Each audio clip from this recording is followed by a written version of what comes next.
Here at home, ABC News is back with a Hidden America investigation, part of our ongoing series to shine light on people and places often overlooked.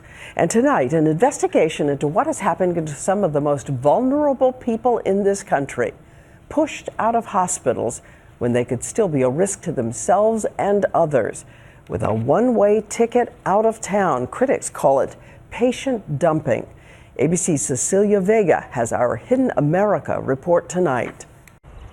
James Brown said the doctor gave him a choice. He said, "What state would you like to go to?" 'Cause I said, "I don't want to leave Nevada."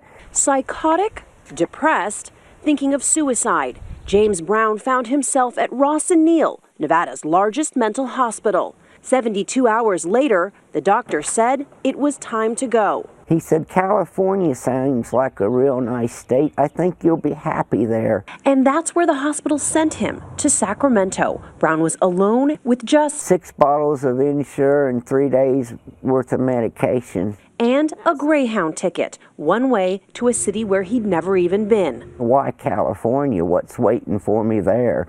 I'm already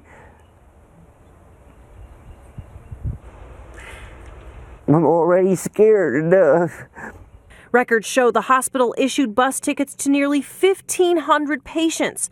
The Sacramento Bee found that over the last 5 years, those patients went to just about every state in the U.S. Critics call it patient dumping, a way to avoid providing expensive care in an already overburdened system. ABC News also reviewed medical records, bus receipts, and 6 years' worth of hospital error reports. This former hospital worker who spoke exclusively to ABC News and asked us to disguise his identity says he saw several patients put on buses who were nowhere near ready for discharge, clearly unstable. There is this one female patient drooling, stuttering. She's not able to communicate with us.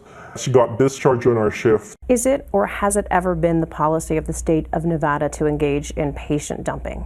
It's never been our policy to patient dump, and the term offends me.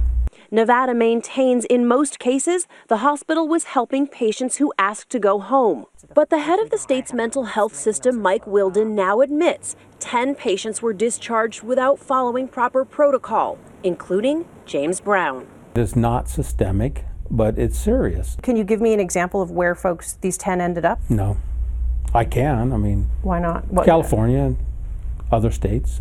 All 10. All 10. Where are the other states, if you know off the top of your head? I'm not going to say. Why not? I don't think it's appropriate to at this point in time. Doesn't the public have a right to know where 10 people ended up who maybe shouldn't have ended up there? They may as we go along. Mike Wilden said other states dump on Nevada. I'm not saying it's right. I'm saying it happens. After we and others asked for answers, the hospital changed its policy, including requiring chaperones for all bus trips. They also fired 2 employees. Meanwhile, cities around the country are searching for others who may have come from Las Vegas. No medicine, no treatment, no care. People who have mental issues just dumped. As for James Brown, after a 16-hour bus ride to a strange city, a social worker and the Sacramento Bee helped him connect with his daughter on the East Coast. Relief, hope,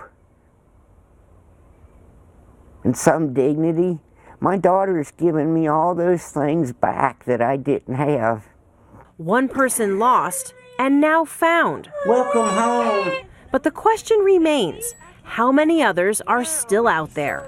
Cecilia Vega, ABC News, Las Vegas, Nevada. Officials still looking for people who had this happen to them. If you know someone, let Cecilia Vega and our Hidden America team here at ABC News know.